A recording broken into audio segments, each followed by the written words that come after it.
The AAC Report is brought to you by Blake Blahut of Realty One Group. Whether you're looking to buy your very first home or looking to downsize or upgrade, call Blake Blahut anytime at 407-748-0484. This is the AAC Report, only on the Knightline Sports Network.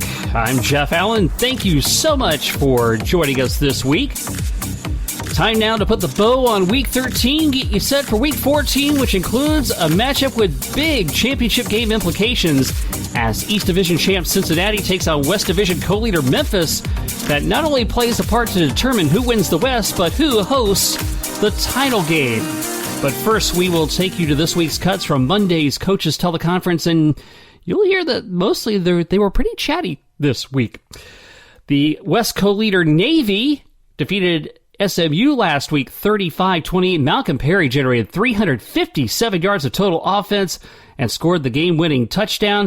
195 yards on 38 carries with 2 TDs on the ground, 9 of 15 for 162 and a score through the air. Navy coach Ken Niumatalolo. Very excited about our win this past weekend. A tough, hard-fought win against a really good football team. You know, SMU is really good, and just proud of our kids. I thought, we were very resilient and fought to the end. We normally play well at home, especially on senior day. It's normally a good game for us. We play well in those games, and really excited the way we play. I thought we played really good defense against an explosive, high-powered offense. And we were able to possess the ball on offense, which definitely helps. And like you said, Malcolm, he was another outstanding performance by him. At many parts of the game, we basically put our team on his back and willed us to victory, and just a phenomenal game by him. And so we're excited to get that W. Now we have to press forward and get over all the adulation and the joy of winning this last game, and we got to get ready to go on the road to play Houston. Are coming off a big win over Tulsa. Watching on tape, just playing really hard. Dana's a really good football coach, got good players, and it seems like they're kind of coming into their own now. And so we got to get ready to go. We got to get ready to play. We haven't played well when we've gone down there, and so we got to be ready to play against a team that's had a really good game last week. Here's SMU coach Sonny Dykes. I thought it was a good football game. Thought, two good football teams played hard. You got to give Navy a lot of credit. The way they played in the second half, and they did a tremendous job coming out second half and executing at a lot higher level than we did. We went in 21-10 at halftime, and knew Navy was gonna come out and play well in the second half. And they completely dominated the third quarter.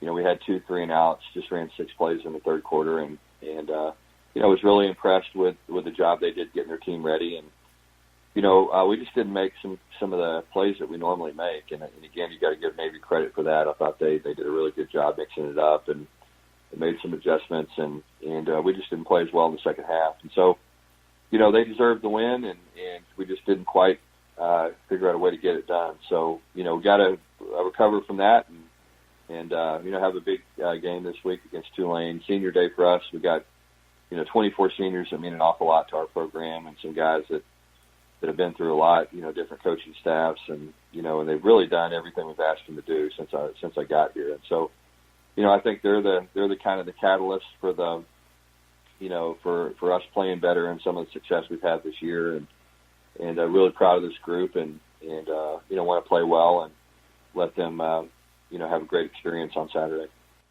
Holt Naylor scored on a 2-yard run with 3:31 left in the game as East Carolina rallies to a 31-24 victory over Connecticut. Here's Pirates head coach Mike Houston. Obviously, really excited about the result of the weekend and the performance of our young men. We weren't perfect. We were far from it. We made some mistakes, and certainly, going into that game, I've seen that game many times over the years, and you're playing a game in late November in the Northeast, cold weather, on the road, against a team that's a much better football team than the general public gives it credit for. Veteran football coach that's had tremendous success.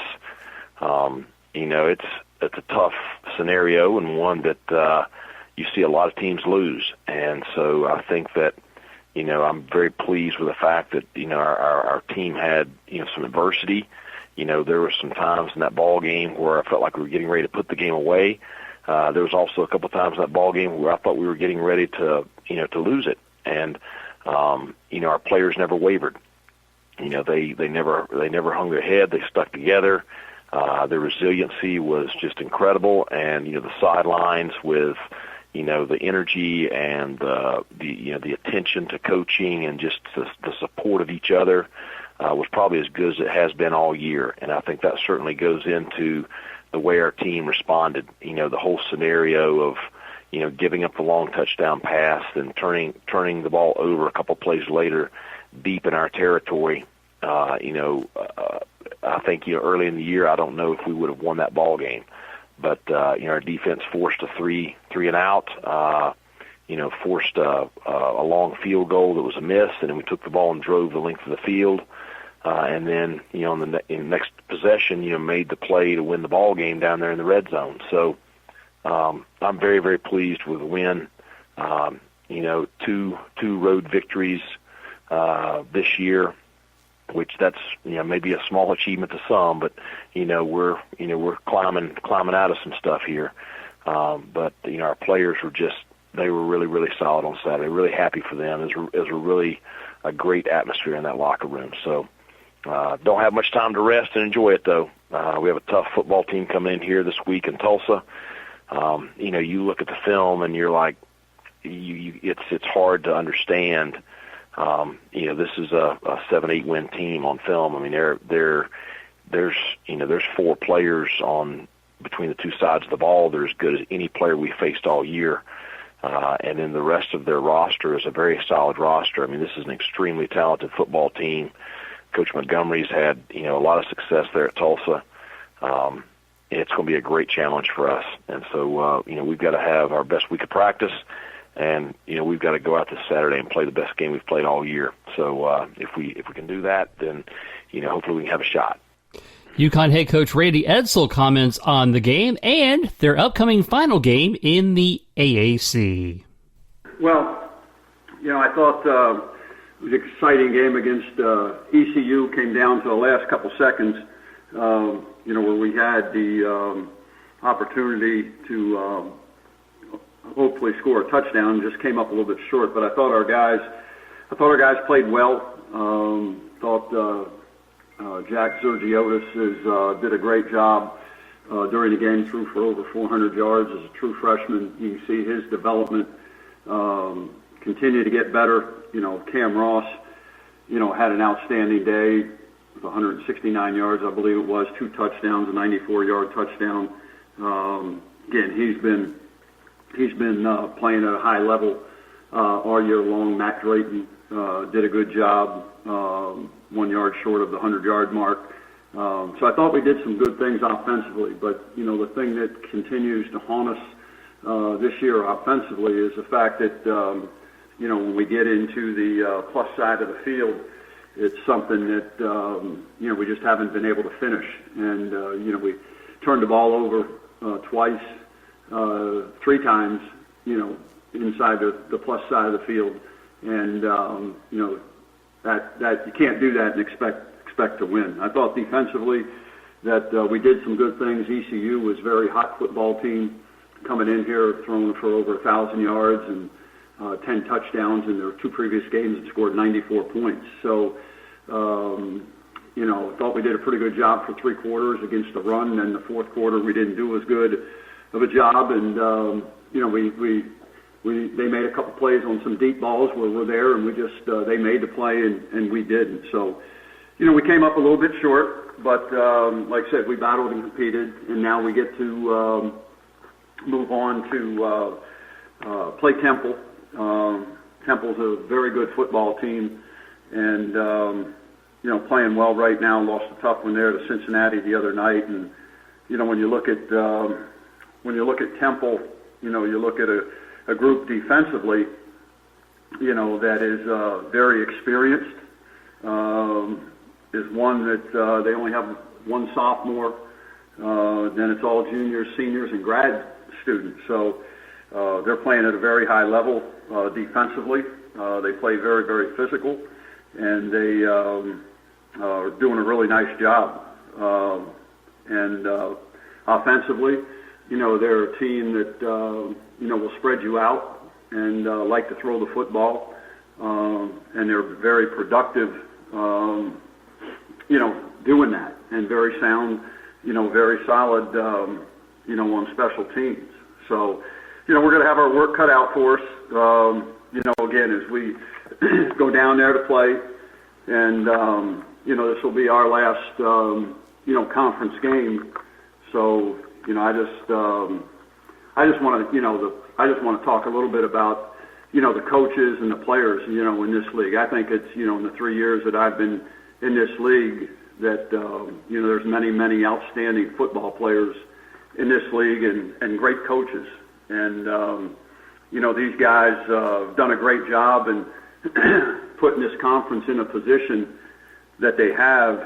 And, it doesn't get really the recognition, that it deserves. And hopefully, moving forward for the, the AAC, that they'll start to get the recognition. And, I agree wholeheartedly with what Commissioner Resco said last week in terms of his email letter that he put out in terms of a double standard.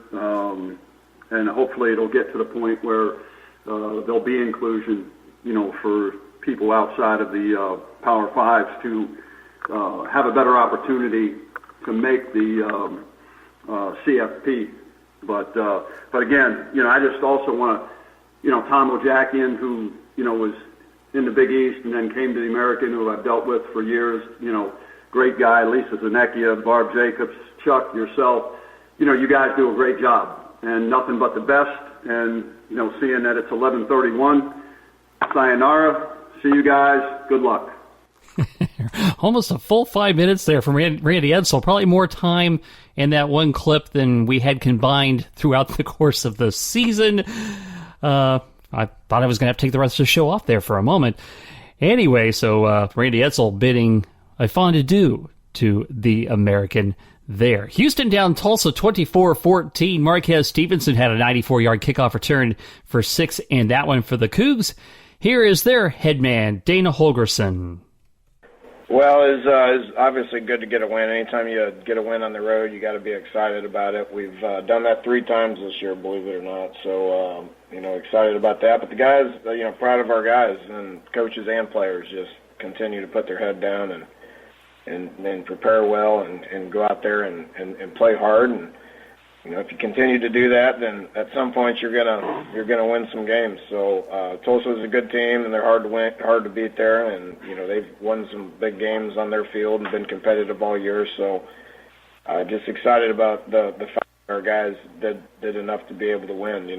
We're kind of struggling a little bit offensively, but we're not making a ton of mistakes. And then you allow Dane Roy to get out there and flip the field. We just completely dominated field position, which is one of the reasons why we won.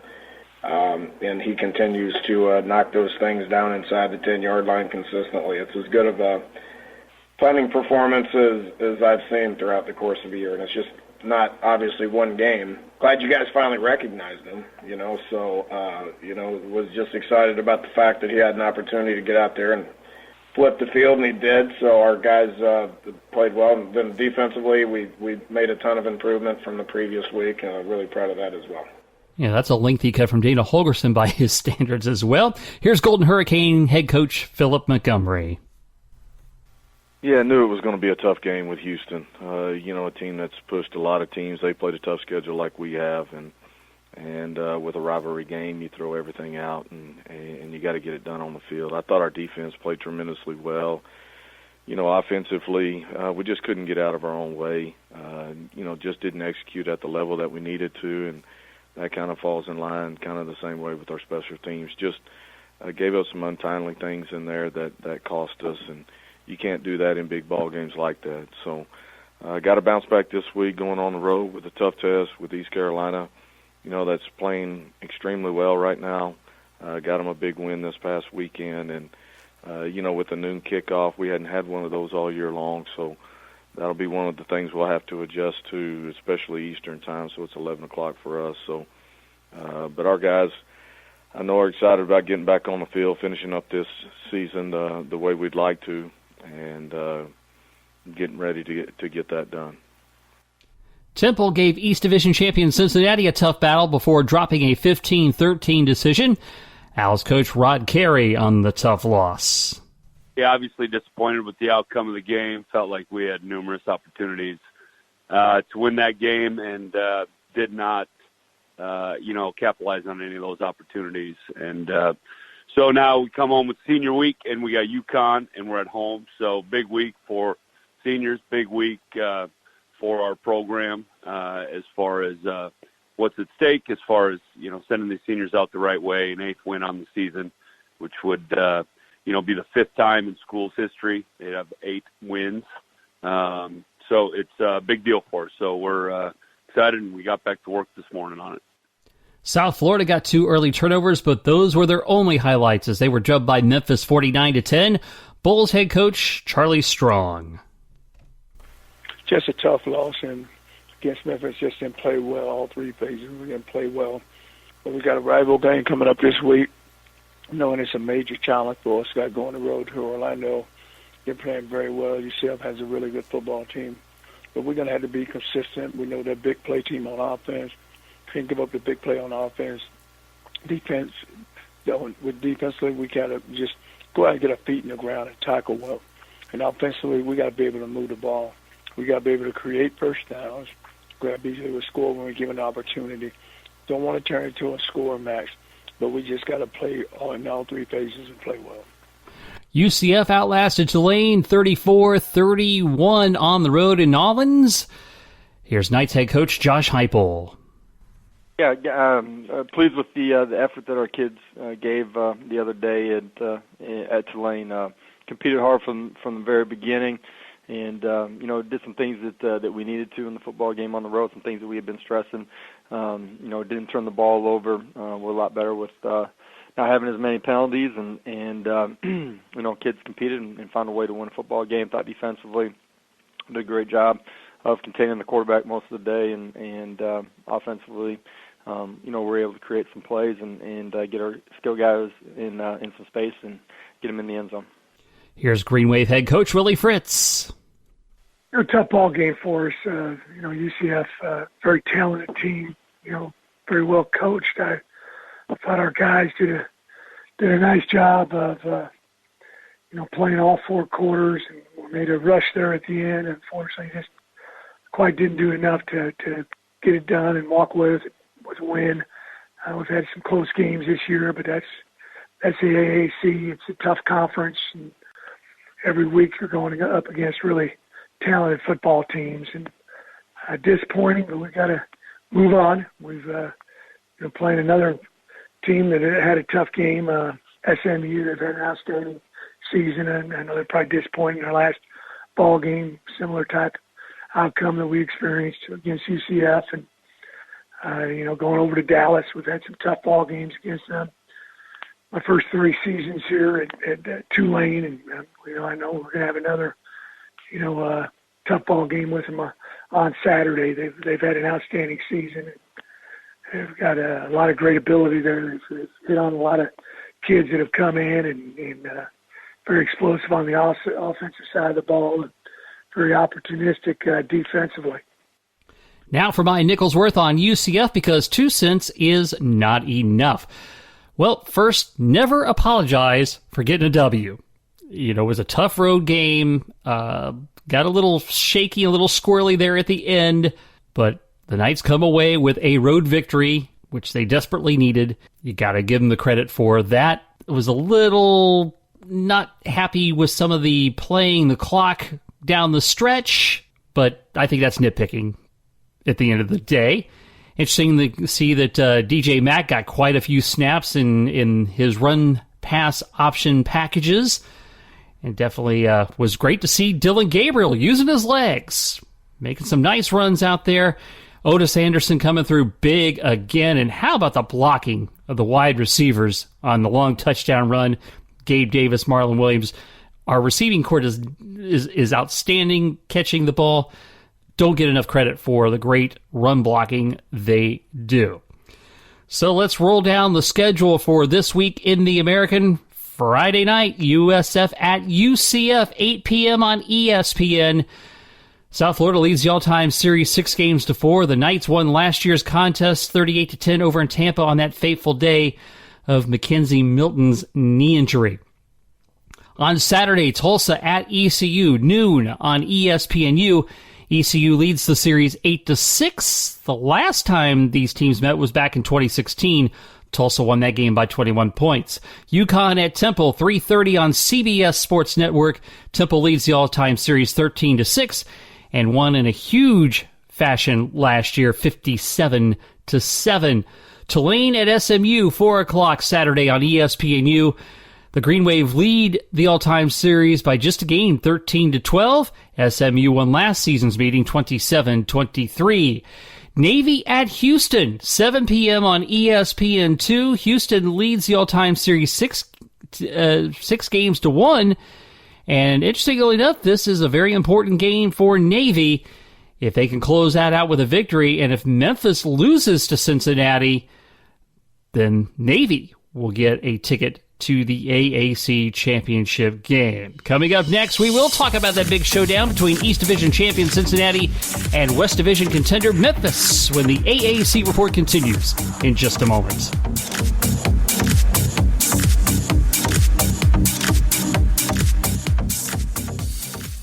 Are you tired of the endless money pit of paying rent? Do you have a home you need to sell for top dollar? Talk to the Hometown Advantage award-winning real estate professional and fellow UCF Knight, Blake Blahut of Realty One Group. Blake has proven to produce results and a smooth process for his clients all across Central Florida. Whether you're looking to buy your very first home or looking to downsize or upgrade, talk to Blake Blahut. Visit him at his website, Blake'sOrlandoHomes.com, or contact him anytime at 407-748-0484. Again, Blake'sOrlandoHomes.com and 407-748-0484. Get the hometown advantage by working with Blake.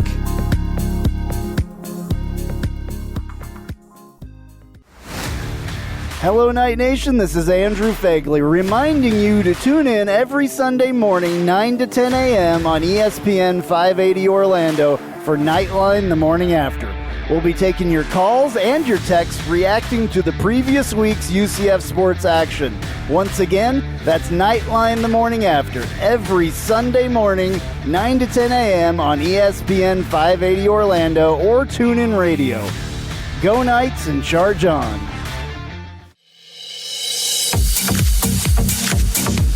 Number 19, Cincinnati heads into their big showdown with number 18, Memphis, coming off a 15-13 slug-out win over Temple. Here's Bearcats head coach Luke Fickell. Well, it was a hard-fought battle. Nothing was really pretty, and it started with the weather. It's just, kind of how we've been a little bit the last few weeks. We keep having these night games that we keep getting thrown into, so you sit around all day, and unfortunately, we saw some decent weather during the day, and then as it got a little bit later at night, we got the, a little bit more of the ugly weather and some, a little bit of rain, a little bit of snow, and that had some effect on, the game on both sides of the football.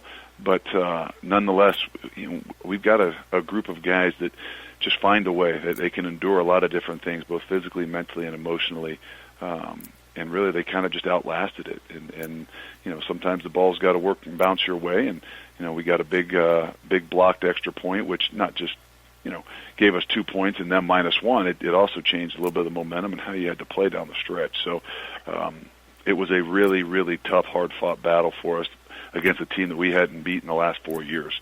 So, we're excited about that. Derek Forrest obviously played a really good football game. I think he was a target of theirs from the first snap of the game. They tried to find a way to get him matched up on their receivers, and you know what? He answered the bell and answered the call and really played well, and obviously finished the game off with a big interception for us.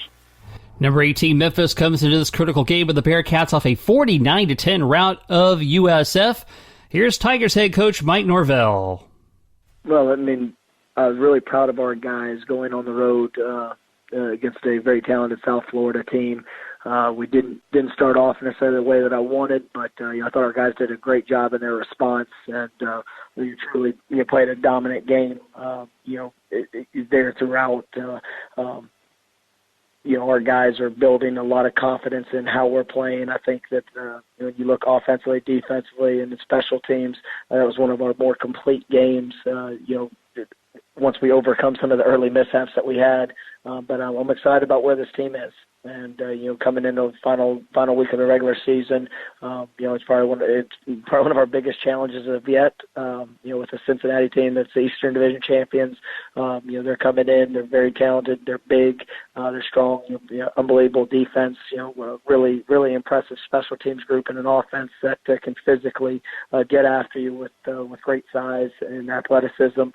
So we know that this is going to be a great game. We're excited that this game has been selected on ABC. It's going to be our third home game of the year. That's on an ABC national broadcast. It's great exposure for not only our program and our players, but for the city of Memphis. And we're looking forward to having a great atmosphere. And there's so much on the line for this team. Barring if we can do the things to be successful, to have an opportunity to play for the American Conference Championship, and we're excited about the opportunity, and we're looking forward to Friday. We dig deeper now into our Spotlight Game of the Week. Number 19, Cincinnati. Number 18, Memphis. And a game that has a lot of stakes to it, not only who will play Cincinnati in the championship, but where that game will be played. Brian Fox of Bearcats Sportsradio joins us to talk about that. Brian, thanks for being on again with us. Hey, thanks for having me. Well, I tell you what, the conference could not be any happier to get such a high-stakes game on the day after Thanksgiving Friday afternoon time slot. Another great marquee opportunity for the American. Yeah, absolutely. Nationally televised audience there on ABC at 3 p.m., and it's an opportunity for both teams to showcase just how great the football is in the American Athletic Conference. And as far as, we know Cincinnati is already in the championship game, and now what takes place this Friday with Cincinnati visiting Memphis. Memphis has to win to get into the championship game. And if they lose to Cincinnati, Cincinnati will get to host the championship game, and they could either host Memphis or Navy if they are able to finish out their season with a victory. So a lot at stake here, and certainly will be very interesting to watch. Absolutely, yeah. You've got, two teams that have, been on a pretty solid run this season. Both of them 10-1. Memphis, its loss coming to Temple, a team that the Bearcats just beat. While I don't necessarily believe in the law of transitive win properties, it is good that we got over the hump against Temple, even though Memphis, lost. And so I look at, UC's one loss was to Ohio State, a team that arguably could or should lay claim to the number one spot in the nation. And so we got boat raced on the road in Columbus, but that team was just in a different place than we were at that time of the season when we faced them. And so, this game sets up as a really interesting matchup between, a defensive-minded Bearcats team and an offensive-minded Memphis team.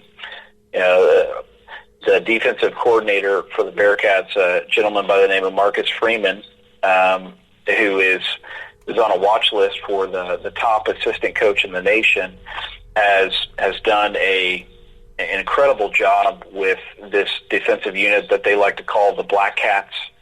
And the Black Cats are hoping to have a big day on Black Friday, hoping to shut down Brady White and Kenneth Gainwell and the high-powered Memphis offense. And Memphis will certainly be one of the best offenses that they will face all season. And you alluded to the Ohio State game. They, again, came in number one in the rankings for the college football playoff this week. So, certainly not losing to them is certainly not a black mark, in my opinion. So when they face Memphis now, again, you mentioned Brady White, Kenneth Gainwell, and they just have all sorts of firepower. What will be the keys to trying to shut down the Tiger offense? I think Brady White comes into the game with he threw for 30. He's thrown for 30 touchdowns and 7 picks, over 3,000 yards. So the Bearcats the secondary is going to have to come through. The Bearcats secondary comes into this game like it's come into all of its games, which is a little banged up. James Wiggins went down very early in the season with a torn ACL, and so a lot of younger guys in that Bearcats secondary. A gentleman by the name of Ahmed Gardner, who goes by the nickname The Sauce. I like to call him Mr. Sauce, who has had a couple of huge plays, a pick six in one game to really help seal the deal. So, it's a young secondary, but it's also a pretty strong secondary. Derek Force Jr. is one of our safeties, and he leads the team in tackles. Had a great interception last game to salt away the win against Temple. Was named the AAC Defensive Player of the Week, and so it's going to take a strong effort from the Bearcats secondary. But I mean, Memphis's running game isn't anything to sleep on either. Kenneth Gainwell comes into the game with over or around 1,300 yards, averaging about 7 yards a carry. So. We're going to have to be stout up front, as well as trying to prevent Brady White from lighting us up. And he's an experienced quarterback. He's a junior quarterback who's had some reps and makes great reads. If you watch any film on Brady White, you can tell that he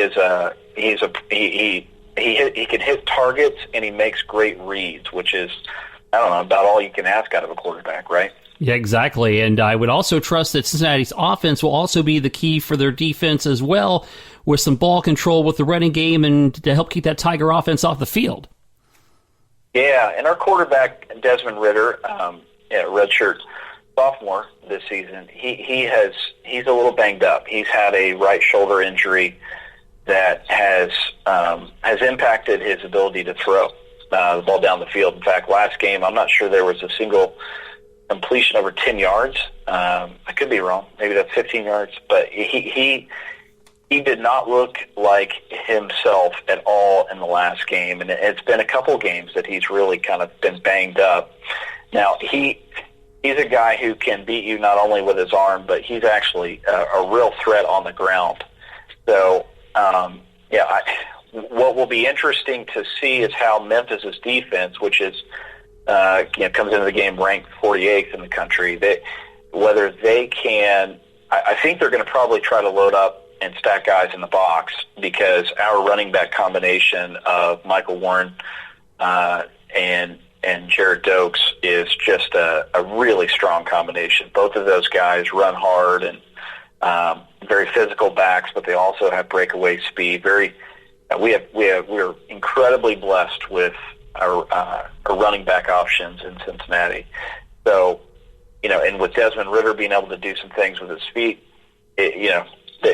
Memphis, it would probably be wise to load up the box and make Desmond make the throws. And we have not, one of our vulnerabilities has been, our edge receivers. We have great tight ends.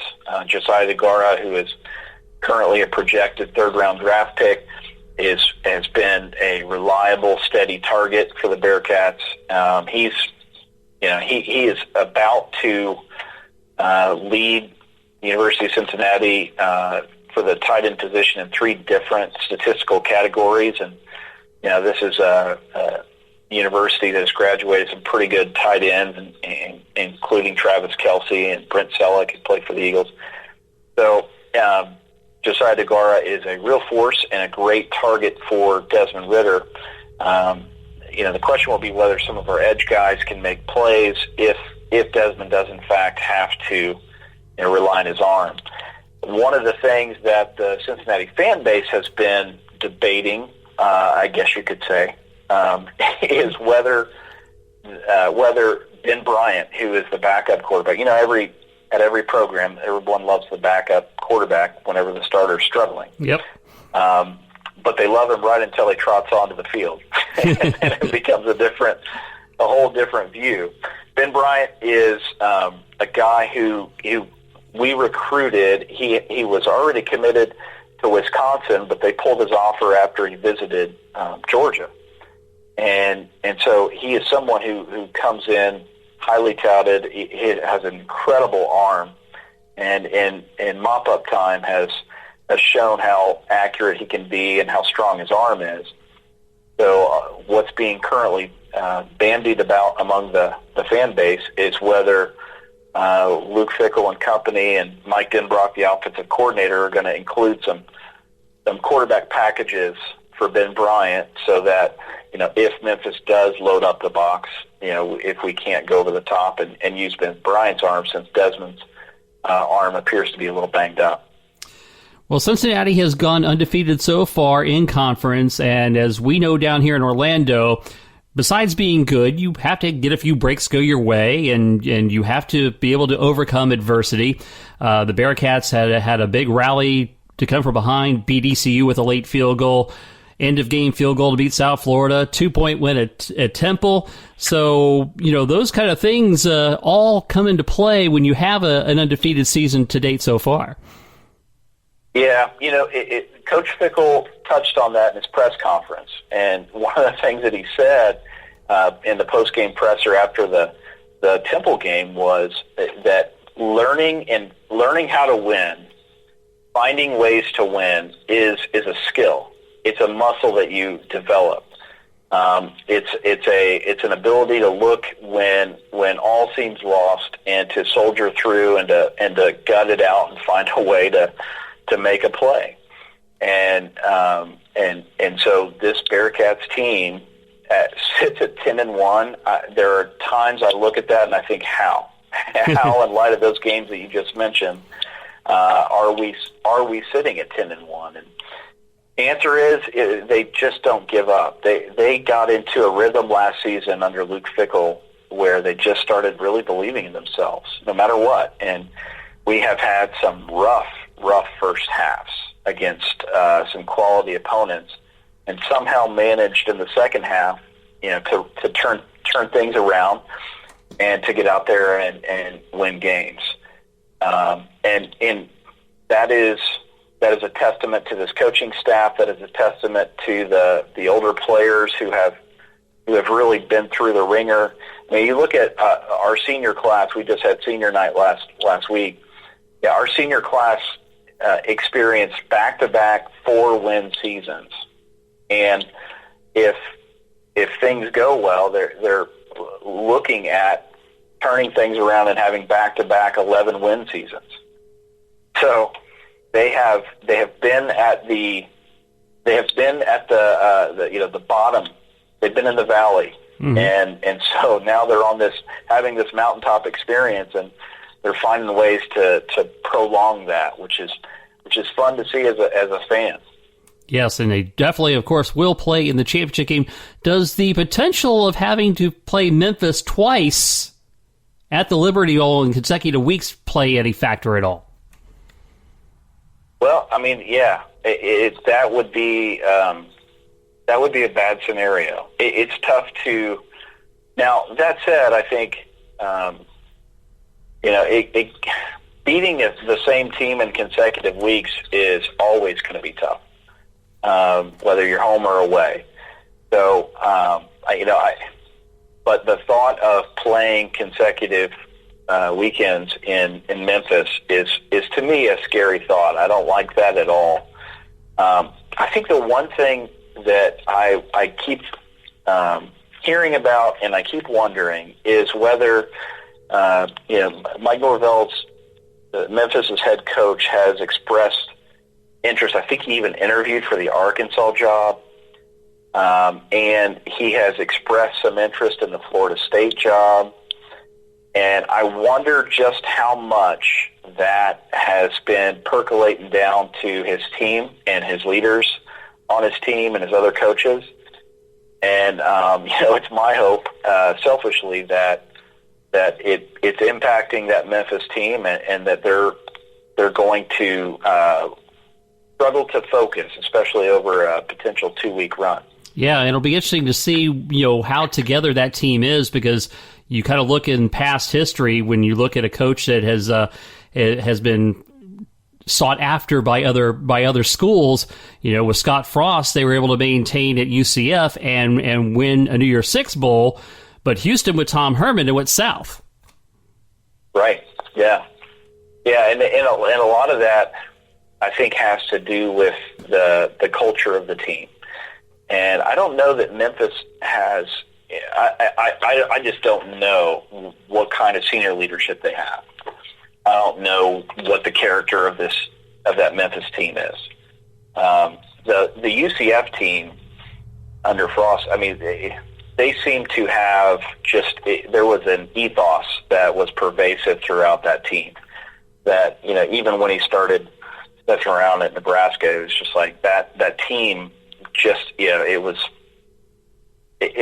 certainly coach led, but it felt like there was plenty of buy-in from the players on that team, and you had a guy, Mackenzie Milton, who was certainly a great character witness for the younger guys. That scaled differently than how this Memphis team feels, but I don't know. I guess time will tell, and this weekend will certainly tell. Well, come Friday afternoon, how do you think it all shakes out? I think the Bearcats will pull it out. Now that's the spread is -11.5. Memphis. So most of the Vegas is obviously favoring Memphis, especially in the home game. But about 70% of the money, however, is on UC in the spread. I just have a hard time imagining that UC just goes down and loses focus. In fact, I think the doubt that has surrounded this team, I mean, especially given the close wins that they've recently netted, I feel like that doubt is going to be a motivating factor, and Luke Fickell is a fantastic motivator, and so he will take those press clippings and he will start working that and kneading that into the psyche and dough of this team, and hopefully on the other side of that, and I think reasonably it's foreseeable that the Bearcats could sneak away there with a narrow victory. I don't think UC is going to go down there and dominate. If we had a healthy Desmond Ridder, I could see that happening. But with a banged up Ridder, I could see us walking out of there with a narrow victory, 31-28. And of course, they do win that game. They will host the championship game. It would either be a rematch with Memphis, possibly there. But Navy, if they beat Houston, they are in. That would be an interesting contrast as well, to have a Navy team that was certainly expected to have a bounce-back year, but not to this proportion. I hate playing Navy. A lot of teams do. They are so frustrating, as an opposing fan. You watch that team, and the way they are able to run the ball and gash you, it is just like a slow, painful funeral procession whenever you play Navy. It's the death by 1,000 paper cuts, right? When they're clicking, especially. Yeah, no question about it. Well, Brian Fox from Bearcat Sports Radio, thank you so much for joining us to give us a preview of the big game on Friday. Tell the folks where they can follow you on Twitter and whatnot. Sure, I'm on Twitter at Bearcats Radio, and then online at BearcatsSportsRadio.com. All right, Brian Fox, thanks again for taking the time. Hey, thanks for having me. Take care, guys. And again, let's recap the stakes of this Friday afternoon battle. If Cincinnati defeats Memphis, then the Bearcats would host either Memphis or Navy at Nipper Stadium on December 7th. It will be Navy if Memphis loses and the Midshipmen take care of Houston. If Memphis wins Friday's game, the teams would play a rematch at the Liberty Bowl. And again, that championship game slated for December 7th. Cincinnati and Memphis, 3:30 Friday afternoon on ABC. Memphis leads the all-time series 21-13.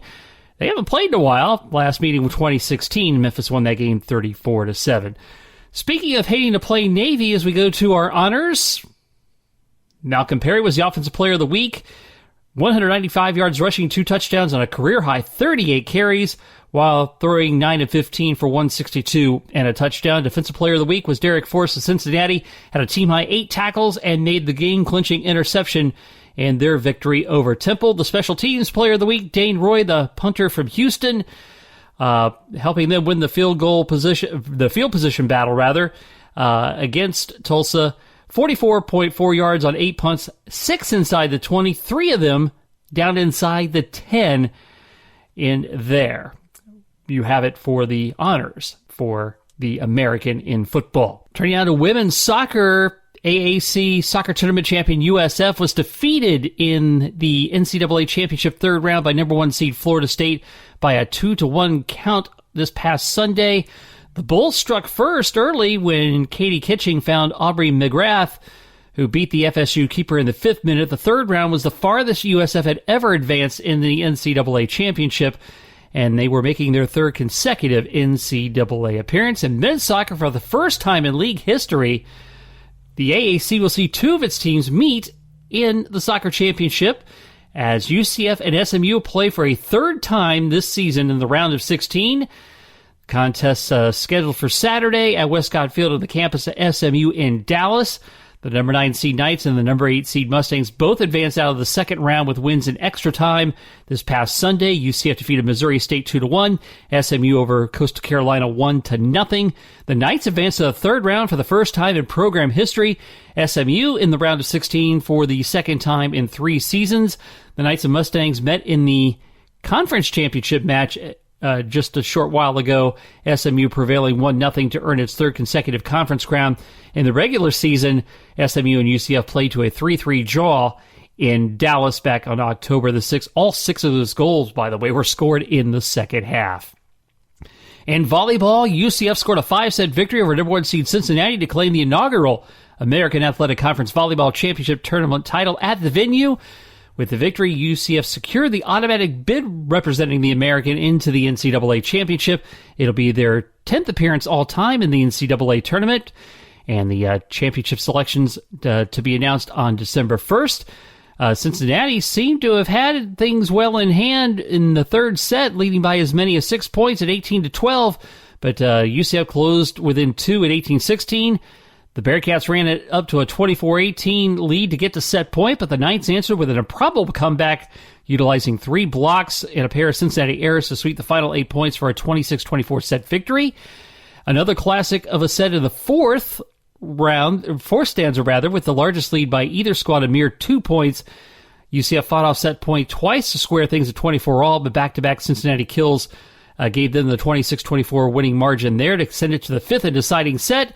UCF broke an 8-8 tie following a block assist and a kill, extending the lead as high as 13-8 on a 6-0 run. A kill by the Knights on match point gave them their 3rd overall American championship with a 15-10 victory.